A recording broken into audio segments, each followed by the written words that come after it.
መንግስቲ ኤርትራ ሽማግለ ዝምድናታት ወጻኢ ሰኔት አሜሪካ ኣብ ጉዳያት ምብራቅ አፍሪካ ብ16 ግንቦት ኣብ ዘካየደው ህዝባዊ ይርክብ ኤርትራ ኣብቲ ምስ ኢትዮጵያ ዘዋሰና ከባቢታት ምትእኽኻብ ሰራዊት ተካይድ ከም ዘላ ንዘቀረበሉ ክሲ ብትሪ ነጺጉ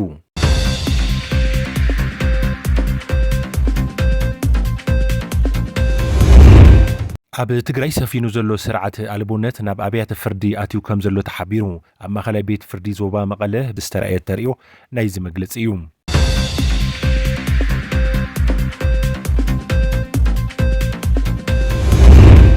ማእከላይ መንግስቲ ኢትዮጵያ ነቲ ደማዊ ኩናት ደው ዘበለ ስምምዕ ፕሪቶሪያ ንምፍራስ ይንቀሳቀሰሉ ክብሉ ሓይልታት ትግራይ ከሲሶም ነበር ፕሬዝደንት ግዚያዊ ምምሕዳር ክልል ትግራይ ጌታቸው ረዳ ኣብ ቀረባ መዓልታት ምስ መንግስታዊ ማዕከናት ዜና ኢትዮጵያ ኣብ ዘካየደው ሰፊሕ ቃለ መጠይቅ ንገለ መራሕቲ ሓይልታት ትግራይ ብብልሽውናን መጋስ ሰብኣዊ መሰላትን በመክሳስ ስምምዕ ፕሪቶሪያ ከይፍጸም ዕንቅፋት ከም ዝኾኑ ወቂሱ ነይሩ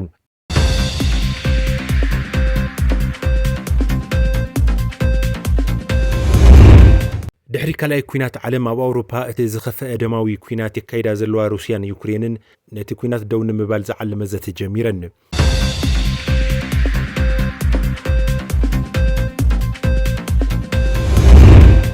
መንግስቲ ኤርትራ ሽማግለ ዝምድናታት ወጻኢ ሰኔት አሜሪካ ኣብ ጉዳያት ምብራቅ አፍሪካ ብ16 ግንቦት ኣብ ዘካየደው ህዝባዊ ይርክብ ኤርትራ ኣብቲ ምስ ኢትዮጵያ ዘዋሰና ከባቢታት ምትእኽኻብ ሰራዊት ተካይድ ከም ዘላ ንዘቀረበሉ ክሲ ብትሪ ነጺጉ ኤምባሲ ኤርትራ ኣብ ሕቡራት መንግስታት አሜሪካ ኣብ ዘውፅኦ ወግዓዊ መግለጺ እቲ ዘቀረበ ክሲ ፍጹም መሰረት አልቦን ዘደናግርን ምዃኑ ገሊጹ እቲ ኤምባሲ ኩሎም ኣባላት ሰራዊት ኤርትራ ሙሉእ ብሙሉእ ኣብቲ ዓለም ለኻዊ ተፈላጥነት ዘለዎ ዶባትና ዳግማይ ተመሊሶም እዮም ነዞባዊ ግጭት ተባሂሉ ዝኾነ ምንቅስቃስ ሰራዊት ድማ ኣይተኻይድን ይብል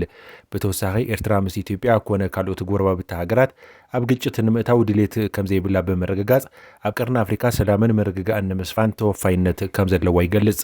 ኣብዚ እዋን ኣብ መንጎ ኤርትራን ኢትዮጵያን ዝነበረ ዝምድና ድሕሪ ምሕርፋፉ ኣብቲ ዞባ ወጥሪ ሰፊኑ ከም ዘሎ ይፍለጥ ኣብ ኤርትራ ኣብ ርእሲ እቲ ዝጸንሐ ንደቂ ተባዕትዮን ደቂ ኣንስትዮን ካብ ሃገር ከይወጹ ዝድርት ተወሳኺ መምርሕታት በመውጽኡ ምስዚ ኣብ መንጎ ክልቲአን ሃገራት ክዓርግ ዝጸንሐ ወጥሪ ዝተኣሳሰር ክኸውን ከም ዝኽእል ቢቢሲ ዘዘራረቦም ሰባት ገሊጾም ኣለው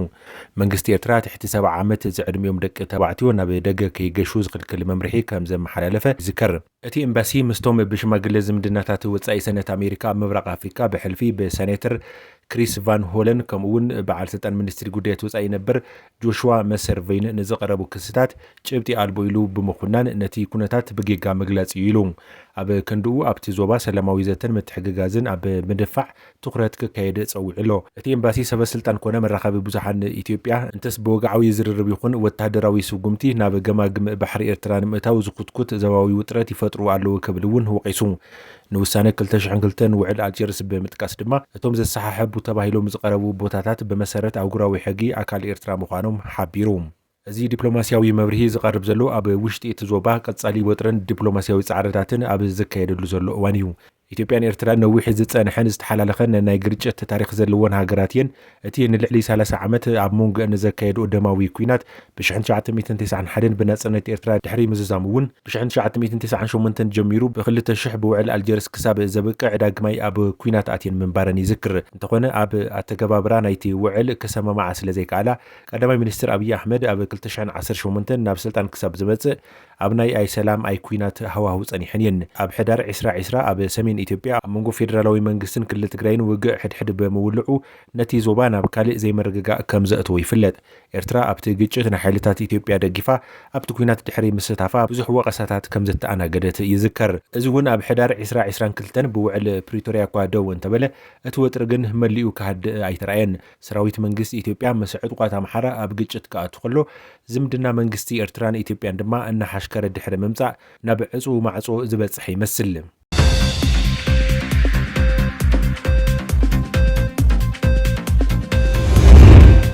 ኣብ ትግራይ ሰፊኑ ዘሎ ስርዓት አልቦነት ናብ ኣብያተ ፍርዲ ኣትዩ ከም ዘሎ ተሓቢሩ ኣብ ማእከላይ ቤት ፍርዲ ዞባ መቐለ ብዕለት 8 ግንቦት 2017 ዓ.ም ዝተረኣየ ተርእዮ ናይዚ መግለጺ እዩ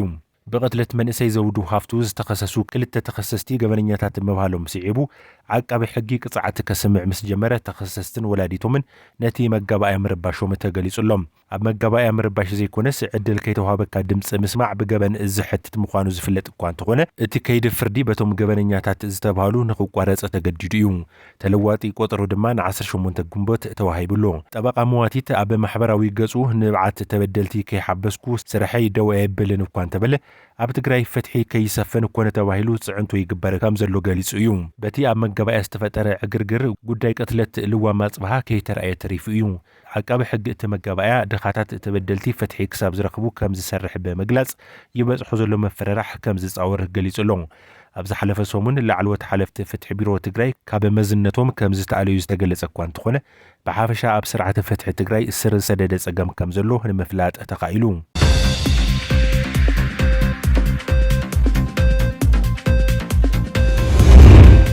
ማእከላይ መንግስቲ ኢትዮጵያ ነቲ ደማዊ ኩናት ደው ዘበለ ስምምዕ ፕሪቶሪያ ንምፍራስ ይንቀሳቐሰሉ ክብሉ ሓይልታት ትግራይ ከሲሶም ነበር ፕሬዚደንት ግዚያዊ ምምሕዳር ክልል ትግራይ ጌታቸው ረዳ ኣብዚ ቀረባ መዓልታት ምስ መንግስታዊ ማዕከናት ዜና ኢትዮጵያ ኣብ ዘካየዶ ሰፊሕ ቃለ መጠይቕ ንገለ መራሕቲ ሓይልታት ትግራይ ብብልሽውናን መጋስ ሰብኣዊ መሰላትን በመኽሳስ ስምምዕ ፕሪቶሪያ ከይፍጸም ዕንቅፋት ከም ዝኾኑ ወቂሱ ነይሩ ሓይልታት ጸጥታ ትግራይ ብስም ቢሮ ሰላምን ጸጥታን ኣብ ዘውጽኦ መግለጺ ግን ጠቐና ኣቶ ጌታቸው ረዳ ሓቅነት ከም ዘይብሉ መውጊትሎም መላእ ህዝቢ ትግራይን ሰራዊትን ክፈልጦ ዘለዎ ሓቂ ግን እቲ ኩነታት ካብ ተረሓሱትን ጸለመን ሓሊፉ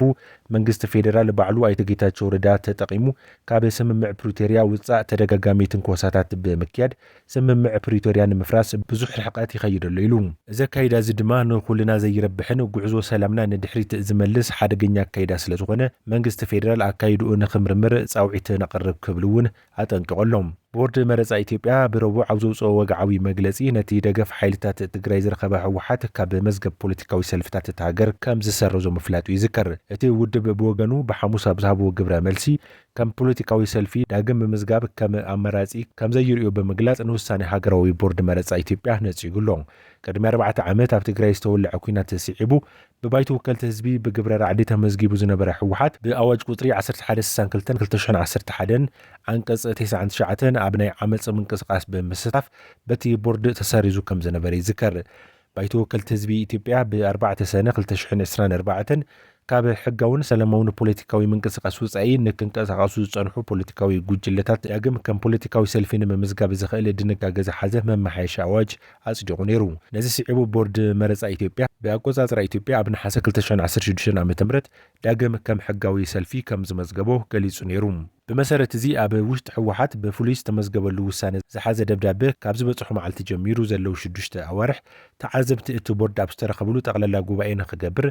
عبت جوباي دمه متحدد الدم بكصدقنا أمر رحوه كمرتين وسينو انتقلنا نتمزجبا بوجع زي تقبله بدكتور دبرتين جبر مكيل زمر حوحات بعصر سلسلة حسك التشحن 10 شدشن عم تمرت بنا يبعلو حفشاوي كوميشن كوزتر كونه ببورد مرت عفلوت وزي رخبت تغلى جوباي هكايدو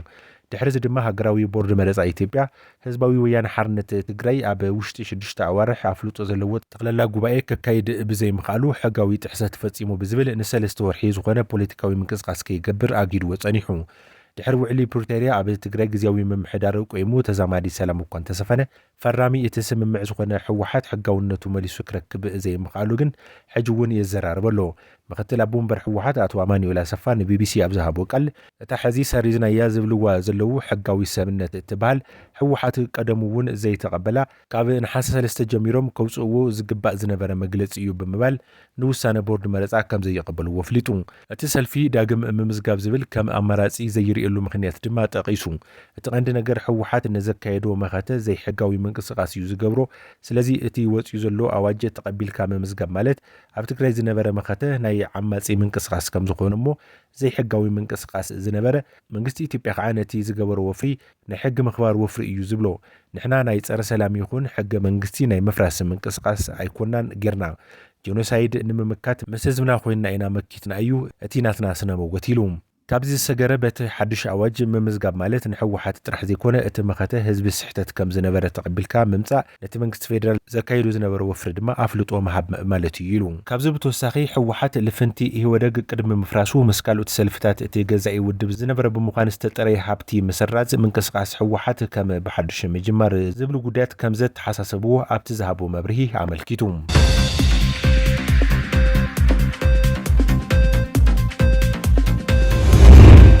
ድሕሪ ካልኣይ ኩናት ዓለም ኣብ ኣውሮፓ እቲ ዝኸፍአ ደማዊ ኩናት የካይዳ ዘለዋ ሩስያን ዩክሬንን ነቲ ኩናት ደው ንምባል ዝዓለመ ዘተ ጀሚረን። ድሕሪ 1945 ዓ.ም ኣብ ኣውሮፓ እቲ ዝኸፍአን 3 ዓመታት ዘቑፀረን ኩናት ሩስያን ዩክሬንን ኣብ ክልቲአን ሃገራት ብፍላይ ድማ ኣብ ዩክሬን ህይወት ብዙሕ ሰብን ንዋታዊ ዕንወትን እናብፅሕ ይርከብ። ልኡኻት ዩክሬንን ሩስያን ኣብ ሃገር ቱርኪየ ተራኺቦም ዝተዝጀመሩ ኮይኑ ኣፋፍነት ዕርቂ ከምጽእ ይኽእል እዩ ኢሎም ተስፋ ዝገበረለው። በርግጽ ኣብቲ ዕርቂ ፕሬዚደንት ሩስያ ቭላዲሚር ፑቲን ከም ዝርከብ ተዛሪቡ እንተብቅዕ ከይተረኸበ ምትራፉ ነቲ ዕርቂ ጠመተ ከም ዘይሃቦ ዘመላኽት እዩ ዝብሉ እንተሃለው ልኡኻት ክልቲአን ሃገራት ብኣካል ተራኺቦም ዘተምክያዶም ንቐጻሊ ነቲ ኩናት ደው ንምባል ምሕጋዙ ከም ዘይተርፍ ግን ይገልጹለው። ሚኒስትር ጉዳያት ወጻኢ ቱርኪያ ኣብቲ ዘተ ከም ዝገለጾ ሩስያን ዩክሬንን ክልተ መማረጽ ኣለወን። ንሳቶም ድማ ተሰማሚዐን ሰላም ምውራድ ወይ ድማ ናብቲ የካይድኦ ዘለዋ ኩናት ተመሊሰን ዝገደደ ሞትን ዕንወትን ምትእንጋድ እዩ ክብል ገሊጹ። ሩስያ ካብ ግዛት ዩክሬን ክትወስዶ ትደሊ ሰፊሕ መሬት ከም ቅድመ ኩነት ምቕማጣ ነቲ ዘተ ከየተዓናቕፍ እኳ እንተተሰገ ክልቲአን ሃገራት ዝሓዝኦም ምሩኻት ንምልውዋጥ ምስምዕምዕን ድማ ከም ሓደ ሰናይ ተበግሶ ተወሲዱሎም።